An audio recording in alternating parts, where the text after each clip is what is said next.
আমরা ভেক্টরের দৈর্ঘ্য অর্থাৎ ভেক্টর লেংথ এটা নিয়ে অনেক আগের একটা ভিডিওতে আলোচনা করেছি।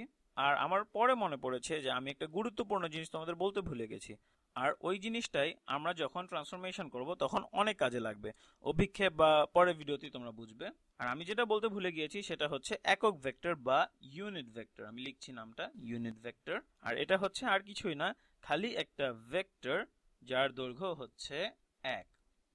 লেখা যাক, দৈর্ঘ্য আছে অর্থাৎ এর দৈর্ঘ্য সমান হচ্ছে 1। আর যদি কোনো কিছু একটা একক ভেক্টর হয়, ধরা যাক আমাদের এখানে ইউ ধরি একটা একক ভেক্টর, এবং এটাও ধরে নেই যে এটা হচ্ছে আর এন এর একটি সদস্য, তাহলে তার মানে হচ্ছে যে আমাদের কাছে যদি ইউ থাকে তাহলে দেখতে এরকম হবে এন সংখ্যক উপাংশ, অর্থাৎ u2 এভাবে করে পুরো un পর্যন্ত। আমরা এটার দৈর্ঘ্য জানি, তাই না? আমরা জানি যে ইউ এর দৈর্ঘ্য কখনো কখনো বলা হয় নর্ম। এটা সমান হবে এর সকল উপাংশের বর্গের যোগফলের বর্গমূল। আর তুমি যদি একটু চিন্তা করে দেখো, এটা হচ্ছে পিথাগোরাসের উপপাদ্যের একটু বিস্তৃত করলেই পাওয়া যায়। তাহলে এটা হচ্ছে u1 এর বর্গ যোগ u2 এর বর্গ, এভাবে করে পুরো un এর বর্গ পর্যন্ত। আর এটা হচ্ছে বর্গমূলের সমান। এটা যদি একটা একক ভেক্টর হয় তাহলে এটা হচ্ছে একক ভেক্টর অর্থাৎ ইউনিট ভেক্টর, যেটা সমান হচ্ছে u এবং এর দৈর্ঘ্য সমান হবে, এবং আমরা আগেই বলেছি ইউনিট ভেক্টরের দৈর্ঘ্য সমান 1। বলে রাখা ভালো, আমরা কত মাত্রার ক্ষেত্রে বলছি সেটা আসলে এখানে কোনো ব্যাপার না। এটা r100 হতে পারে, r2 হতে পারে। এসব ক্ষেত্রে এটাকে একক ভেক্টর হতে হলে এর দৈর্ঘ্য হতে হবে 1। এখন প্রশ্ন হচ্ছে আমরা ইউনিট ভেক্টর কিভাবে বানাবো। ধরি আমার কাছে একটা ভেক্টর আছে v, আর ধরা যাক যে এটা একক ভেক্টর না, তাহলে এটা হচ্ছে v1 v2 এভাবে করে পুরো vn পর্যন্ত। আর আমি চাই এটাকে এমন একটা ভেক্টর u তে পরিণত করতে যেটা কিনা একক ভেক্টর আর যেটা কিনা একই দিকে যায়। তাহলে u v এর একই দিকে যাবে। আমি লিখে দিচ্ছি জিনিসটা, it will go in the same direction as v। কিন্তু যেটা ব্যাপার সেটা হচ্ছে এখানে u এর দৈর্ঘ্য হবে 1। এখানের এই ভেক্টর u কে কিভাবে বানাবো? আমি যা করতে পারি তা হচ্ছে আমি v এর দৈর্ঘ্য নিতে পারি, আমি v এর দৈর্ঘ্য বের করতে পারি। আর আমরা জানি যে এটা কিভাবে করতে হয়, আমরা ভেক্টরের দৈর্ঘ্যের সংখ্যা খাটালেই পাবো। আর আমি যদি ভেক্টর v এর দৈর্ঘ্য বের করতে পারি এবং তার সাথে আমি ভেক্টর v কে গুণ করি তাহলে কি হবে?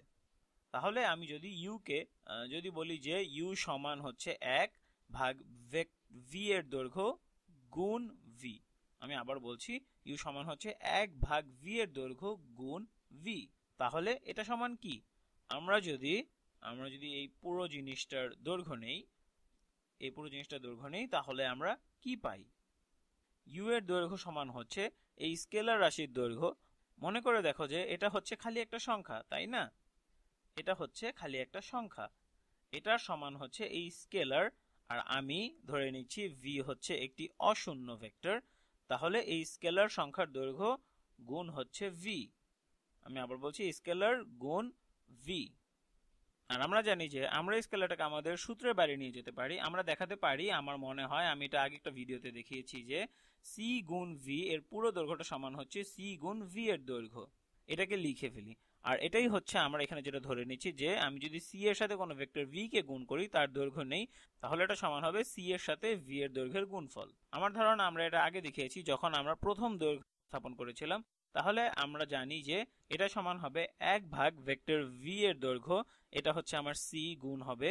এখন এখানের এই জিনিসটা হচ্ছে এখানের এই জিনিসটা গুণ এই জিনিসটা গুণ ভেক্টর v এর দৈর্ঘ্য। এখন এটা সমান কত হবে?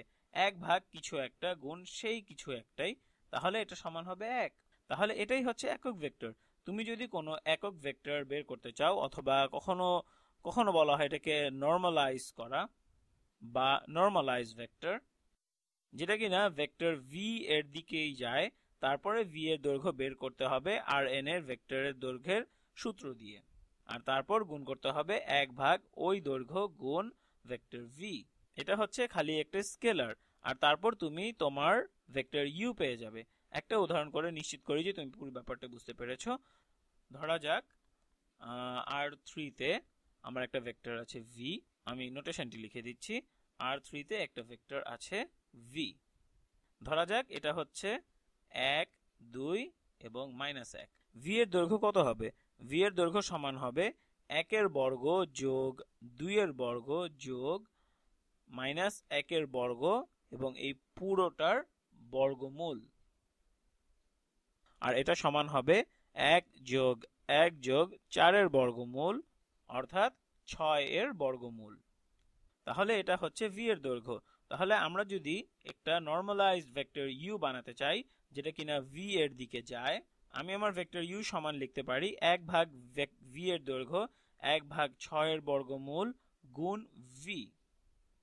তাহলে গুণ 1, 2, 1 যেটা সমান হচ্ছে 1 ভাগ 6 এর বর্গমূল 2 ভাগ 6 এর বর্গমূল আর -1 ভাগ 6 এর বর্গমূল। আর এটার দৈর্ঘ্য সমান হবে একই হবে, সেটা বের করার দায়িত্ব আমি তোমার উপর ছেড়ে দিচ্ছি। আমি এখানে আরেকটা ধারণার কথা বলবো যেটা কিনা তুমি প্রায়ই দেখবে, যখন কোনো ভেক্টর একক ভেক্টর হয় ওই ভেক্টরের উপরে ছোট একটা তীর চিহ্ন বদলে প্রায় একক ভেক্টরের উপর একটা ছোট্ট টুপি বা হ্যাটের মতো চিহ্ন ব্যবহার করা হয়। এটা দিয়ে বোঝানো হয় যে আমার একক ভেক্টর নিয়ে কাজ করছি। আর তোমাদের মধ্যে যারা কিনা ভেক্টরের ক্যালকুলাস নিয়েছো অথবা ইঞ্জিনিয়ারিং এর কিছু কাজ করছো, তোমরা তো ভেক্টর আই জে কে এর সাথে অবশ্যই পরিচিত।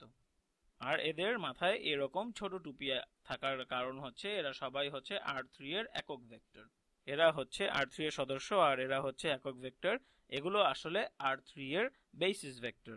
আর যারা কিনা আমার ট্রান্সফরমেশন ভিডিওগুলো দেখেছো এগুলো হচ্ছে E1 ভেক্টরের সাথে সমতুল্য, যেটাকে আমি এরকম টুপি দিয়ে লিখতে পারি E2 আর E3। এগুলো হচ্ছে R3 তে আদর্শ বা বেসিস ভেক্টর। যাই হোক, এখন যেহেতু তুমি এটা দেখেছো আমি পরবর্তী ভিডিওতে এই ধারণাটা ব্যবহার করতে পারবো।